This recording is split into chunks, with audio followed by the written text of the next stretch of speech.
Welcome to The Explainer. Today, we are talking about one of the most pivotal battles in all of European history, the 1683 Siege of Vienna. And let me tell you, this was so much more than a fight over a single city. This was a showdown that was literally going to decide the future of an entire continent. So, picture this. It is September 12th, 1683. For 2 incredibly long, brutal months, the massive Ottoman army has been just hammering the walls of Vienna. The city is starving, it's exhausted, and time is just about to run out. Everybody knows something is about to break. And what it all comes down to is this number, 18,000. See, high up on the hills overlooking the desperate, besieged city, a jaw-dropping force of 18,000 horsemen is lined up, just waiting for the signal to be unleashed.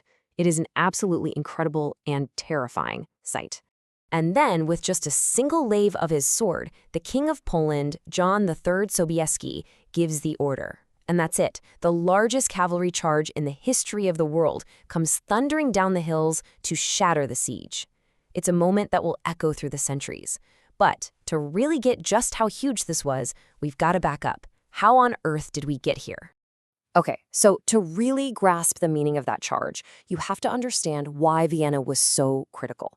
I mean, this wasn't just another city on the map. In the 17th century, Vienna was the key, the strategic gateway to the rest of Europe. And this confrontation had been building for a long time. The Ottoman Empire had been a global superpower ever since it took Constantinople way back in 1453. They pushed and pushed west, but their first shot at Vienna fizzled out in 1529. For more than a century after that, things were kind of a stalemate. But now, in 1683, the empire was ready for one last gigantic push to finally turn the key and unlock Europe. And you have to understand, the stakes were sky high. This was a true clash of titans. On one side, you've got the Ottoman Empire, who saw themselves as the heirs to the Roman Empire, and they had their sights set on conquering all the way to Rome. And on the other side, you have the Habsburgs, rulers of the Holy Roman Empire and the self-proclaimed defenders of Catholic Christendom. This was a collision of empires, of religions, and of 2 totally different visions for the future. So what was the final straw that lit this powder keg? Well, it actually started as a local conflict. The Holy Roman Emperor, Leopold I, started cracking down on Protestants in Hungary. Their leader, a guy named Imre Thukeli, decided to ask the Ottomans for help. And for the Ottoman Grand Vizier, Kara Mustafa Pasha, this was the perfect excuse he was looking for. He saw his chance for glory. He could say he was just helping an ally, but everybody knew the real prize was Vienna. And that brings us to the siege itself. For 2 straight months, Vienna was completely cut off from the rest of the world, left to fight for its own survival, and it was absolutely brutal. Kara Mustafa was not messing around. He brought a truly colossal army with him, pulling in forces from all across the Ottoman Empire. When they arrived outside Vienna, his army numbered something like 170,000 men. It was basically a mobile city of tents and steel, ready to just swallow the capital whole.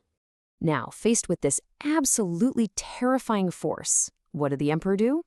He fled. Emperor Leopold I and about 60,000 residents got out of Dodge.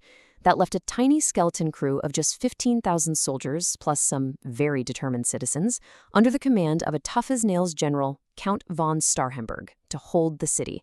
Now, the Ottoman strategy wasn't just to throw men at the walls. It was methodical and it was deadly.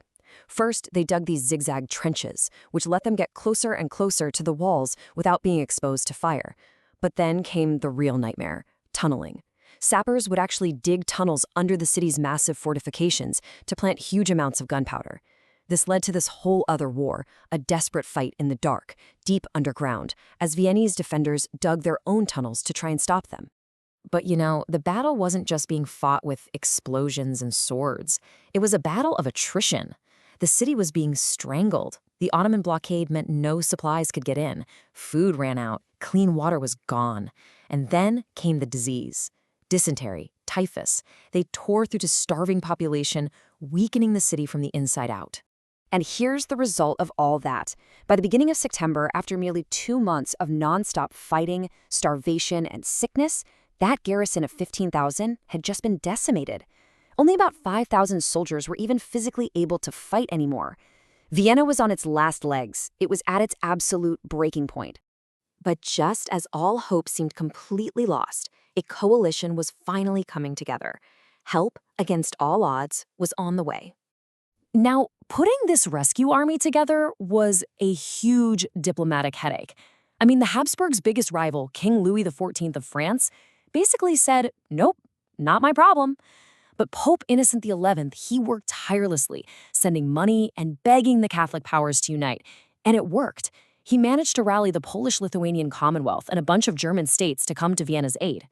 And the result was this combined relief army of around 80,000 soldiers. It was a massive force with troops from all over, all united under one commander, the Polish King John III Sobieski, who was known as a brilliant and experienced military leader. And this is a movie moment. This is when the tide finally starts to turn. On the night of September 11th, the relief army gets to the Kahlenberg Ridge, which overlooks Vienna. And they light these huge signal fires, these beacons of hope in the darkness. Imagine being down in the city, starving and exhausted, and you look up and see those flames. For the first time in 2 months, you know you are not alone. Which brings us right back to where we started, the morning of September 12th. The final climactic battle, not just for Vienna, but maybe for all of Europe. So now, all the pressure is on the Grand Vizier Kara Mustafa. He's got a massive decision to make. Does he stop the siege and turn his whole army around to face this new threat? Or does he try to fight on 2 fronts at once? He was so sure Vienna was just hours away from falling, and he made a fatal mistake. He gambled. He kept attacking the city and only sent part of his army to try and hold off the 80,000 men coming down from the hills. The battle raged for the entire day. Slowly but surely, the Allied forces pushed the Ottomans back. Then, late in the afternoon, King Sobieski saw it. He saw the Ottoman lines starting to waver, starting to crack. This was the moment, and he unleashed everything. The full power of his 18,000 horsemen, led by his own elite Polish Winged Hussars. The impact of that charge was instant, and it was devastating. The Ottoman army, which was already exhausted and demoralized, just shattered. They broke. They ran, leaving everything behind, their cannons, their supplies, everything. Kara Mustafa managed to escape, but his fate was sealed. The Sultan had him executed a couple of months later. Meanwhile, the Vienna garrison came pouring out of the city gates, finally on the attack. It was a complete and total victory. You know, King Sobieski's message back to the Pope after the battle perfectly captured the moment. He took Julius Caesar's famous line, "I came, I saw, I conquered," and gave it a twist. He wrote, "Venemus, vitamus, Deus vicit." We came, we saw, God conquered. It was his way of saying that a power greater than himself had won the day. So, the victory at Vienna was so much more than just ending a siege. It was the catalyst for creating the Holy League, this new Christian alliance. And for the next 16 years, this league went on the attack, pushing the Ottoman Empire out of Hungary for good and back into the Balkans. This was the high water mark. This was the end of Ottoman expansion into the heart of Europe. The Ottoman Empire would continue to exist for another 200 years, sure, but the entire balance of power with Europe was changed forever on that day. The defeat at Vienna was a turning point from which the empire would never really recover. And it leaves us with a pretty fascinating question to think about. After that failure in 1683, was the threat to the heart of Europe ever truly real again?